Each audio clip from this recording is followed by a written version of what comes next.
और मेरे को जैसे ही जानकारी मिली, क्योंकि मरुड़ आपने पूछा है तो मुझे बताना चाहिए। कई सारे मीडिया के मित्रों ने बीच में ये भी कहा कि मैं इसमें बात भी नहीं कर रहा हूं। अच्छा हुआ आपने पूछ लिया, क्योंकि प्रेस कॉन्फ्रेंस कुछ और थी, लेकिन ये महत्वपूर्ण विषय है कि सबके ध्यान में आना चाहिए। और तो जैसे ही मेरे को मालूम चला, सूचना आई कि इस प्रकार की घटना हुई है, हमने तत्काल पुलिस विभाग को, अन्य प्रशासन को तत्काल कहा कि जैसे भी होता है सब जो भी इसके आरोपी हैं या जिनके ऊपर आरोप हैं उनको तत्काल गिरफ्तार किया जाना चाहिए, कोई पकड़ से बाहर नहीं जाना चाहिए। और तत्काल उन सभी वो 3 के 3 जो आरोपी थे उस समय के, वो तीनों को गिरफ्तार किया गया। और जिस स्थान पर उन्होंने बताया वहां से बॉडी को रिकवर किया गया। फिर जो कार्रवाई होती है, समस्त औपचारिकताएं जो कानूनी रूप से होती हैं वो पूरी की गई। और पूरी करने के बाद तत्काल ही हमने महिला आईपीएस अधिकारी के चेयरमैनशिप में या कहिए उनके नेतृत्व में एक कमेटी का गठन किया, एसआईटी जांच का गठन किया। और एसआईटी ने अपनी पूरी जांच करी, हर एक पहलू पर जांच करी। परिवार के लोगों से भी एसआईटी मिली, अन्य लोगों से भी मिली, जिन लोगों को भी इस केस के बारे में जो भी जानकारियां थी। और इसमें विज्ञापन भी निकाला गया, अखबार में भी दिया गया, संचार के माध्यमों से बताया भी गया, किसी के पास भी अगर कोई जानकारी हो तो वो एसआईटी को उपलब्ध कराए। और पी रेणुका देवी उस समय उस एसआईटी को हेड कर रही थी, जो अभी सीबीआई में ही कार्यरत हैं। यहां से उनका सीबीआई में ही जो है, इसके बाद डेपुटेशन से वो हमारे राज्य के अधिकारी हैं, यहाँ के कैडर भी हैं, लेकिन अब सीबीआई में काम कर रही हैं। और एसआईटी ने पूरी काम करने के बाद, उसके बाद उसमें कई सारे पहलू आए बीच में। बहुत सारे लोगों ने कहा कि भाई इसमें जानकारियां ये भी होनी चाहिए, कुछ और जुड़ना चाहिए। उन्होंने कहा जिसके पास में जो भी जानकारी है हमको दे दे या न्यायालय में दे दे, जहां भी देना दे।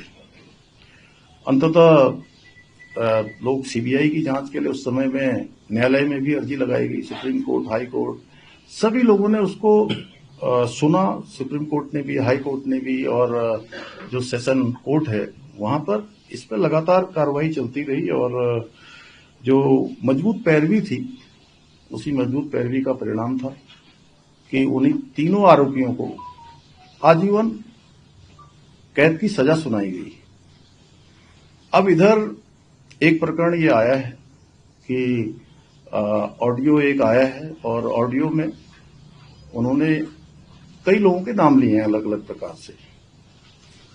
और हमने कहा कि भाई ऑडियो की जांच करी जाए, और जांच के लिए जो है एक एसआईटी का गठन भी कर दिया गया इसमें।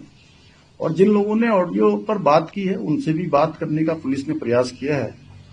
अच्छा होगा कि वो सब लोग अपना ऑडियो जो उन्होंने बोला है उसकी कुछ सत्यता वहां पर आ जाए। और सत्यता आते ही हमने कहा है कि हम सभी प्रकार की जांचों के लिए भी तैयार हैं। हम कहीं पर ऐसा नहीं है, क्योंकि हम भ्रम की स्थिति भी राज्य के अंदर नहीं बननी चाहिए। और हमारा ऐसा ट्रैक रिकॉर्ड रहा है कि अगर कोई गलत काम करेगा, कहीं भी कोई दोषी होगा, तो किसी कीमत पर भी वो छूट नहीं पाएगा, चाहे कोई हो, किसी भी कीमत पर वो छूटने वाला नहीं है। लेकिन ऑडियो की सत्यता, ऑडियो में तो बहुत सारी बातें उन्होंने करी है। एक में वो ऑडियो में ये भी कहते हैं कि मैं पार्टी का अध्यक्ष बनने वाला हूं, जो हमारे महेंद्र जी बैठे हैं यहाँ पर, वो ये भी कह रहे थे। अब पता नहीं आप सब लोगों ने भी सुना होगा, उन्होंने अन्य बातें भी बहुत सारी की गई है। आज ऑडियो में वो एक नाम ले रहे हैं, कल को किसका नाम लेंगे। तो इसलिए सारी सत्यता, सारी जो जांच परख है, एफएसएल है, उसका करवाने के बाद हमने कहा है कि हम किसी भी कीमत पर अगर कोई दोषी होगा तो बिल्कुल छूटने वाला नहीं है। लेकिन हाँ, ये जरूर ऐसी बात है कि इसमें एक दो ऑडियो पर बात होती है। ऑडियो के पास बात होने के बाद सीधे प्रेस कॉन्फ्रेंस देहरादून में नहीं होती है जी, देहरादून से सीधे दिल्ली होती है प्रेस कॉन्फ्रेंस। समझ में नहीं आ रहा है कि आखिर एक ऑडियो के आधार पर इतना बड़ा बवंडर राज्य के अंदर किया जा रहा है। हम भी राज्य के अंदर काम करते हैं, हमने भी ईमानदारी से काम किया है।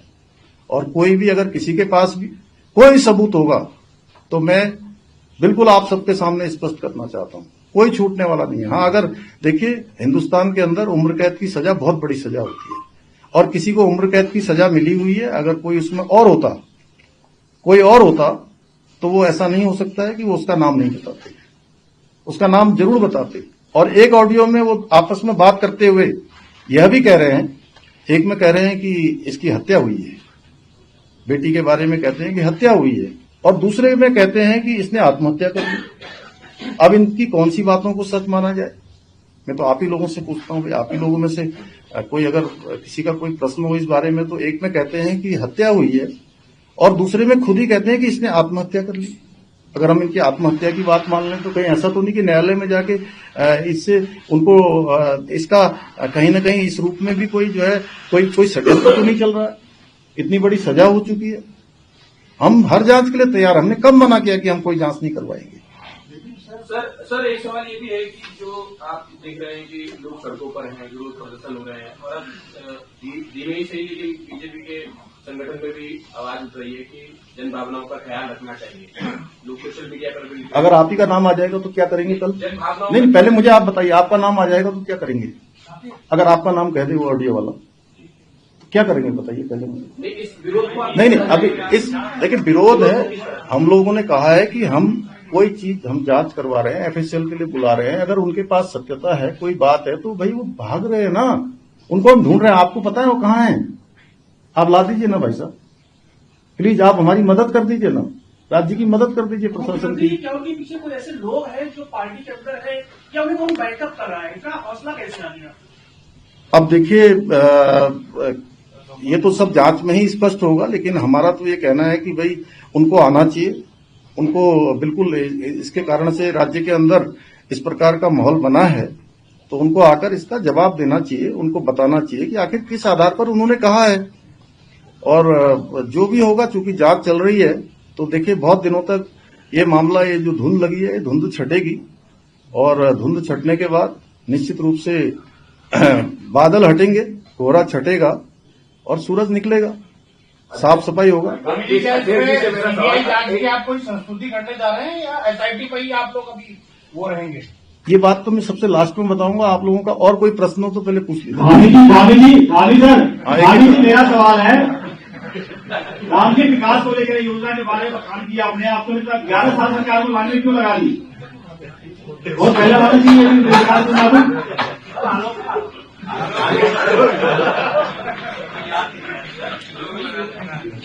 अध्यक्ष जी से मेरा ये सवाल था कि कुछ पार्टी के आपके नेता जो आपका ऑफिशियल स्टैंड है उससे अलग होके बात कर रहे हैं, तो उनपे कोई आप कार्रवाई करेंगे क्या? देखिए वो हमारा इंटरनल मामला है, वो बहुत बड़ी बात नहीं है, लेकिन जो एक बड़ी बात है वो ये है कि हमारे राज्य के अंदर जो भ्रम की स्थिति बनी है, जो उनके परिवार को कष्ट हुआ है, और जो परिवार की बेटी गई है, हम सबका परिवार है, पूरा राज्य है। मैं तो ये कहता हूं कि अभी आपने भी कहा, जैसे आपको भी भाई साहब कुछ पता हो तो उनके बारे में बताइए, जरूर हम जो है इस पर करेंगे जांच। बिल्कुल जो है मैं बहुत संवेदनशीलता से बोल रहा हूं, बहुत जिम्मेदारी से बोल रहा हूं। हम किसी जांच से कहीं जाने वाले नहीं है, हमें जो जांच की आवश्यकता पड़ेगी हम वो सब जांच करवाने को तैयार है। आपको पता है पिछली बार छात्रों का मामला आया था, तो छात्रों के मामले में हमें लगा कि भाई 8 दिन हो गए, 10 दिन हो गए, और सच में छात्रों को लग रहा था कि कोई इसमें गड़बड़ है, क्या है। तो हम गए, उन्होंने कहा कि भाई यहाँ पेपर आ गया, बाहर आ गया, एक बात थी, तो उसकी सीबीआई जांच होनी चाहिए। तो हमने सीबीआई जांच की संस्तुति करी, और उसके बाद पूरी कमेटी बैठा दी। कमेटी बैठाने के बाद हमने उस परीक्षा को भंग भी कर दिया।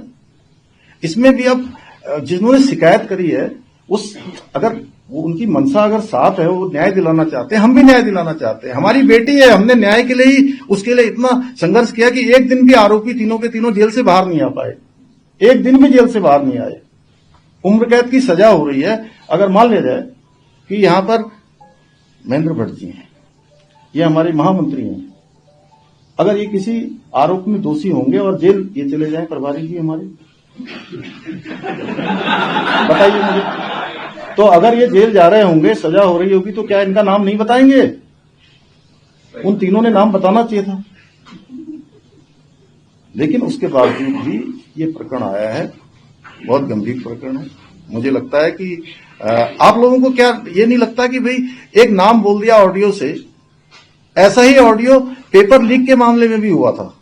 अब हमें तो ये लग रहा है कि ये कोई क्या है कि पेपर लीक में भी इसी प्रकार का ऑडियो बनाया जाता है, उसके बाद हंगामा किया जाता है। इसके बाद जो है कुछ लोग कहीं ऐसा तो नहीं कि बेटी अंकिता को बार बार उसकी आत्मा को इस तरह से करके राज्य के अंदर एक माहौल खराब करके अपनी राजनीतिक जमीन तलाश रहे हैं। कहीं ना कहीं मुझे लगता है कि जो है वो उसको आगे, अरे भाई राजनीति करने के और बहुत सारे रास्ते हैं। हम लोग राजनीति करने के लिए उत्तराखंड की जनता के विश्वास के लिए काम कर रहे हैं, उत्तराखंड की जनता के लिए काम कर रहे हैं। आप अच्छे मुद्दे लाइए और इस मुद्दे पर हमारा बिल्कुल स्टैंड क्लियर है, हम हर जांच के लिए तैयार है।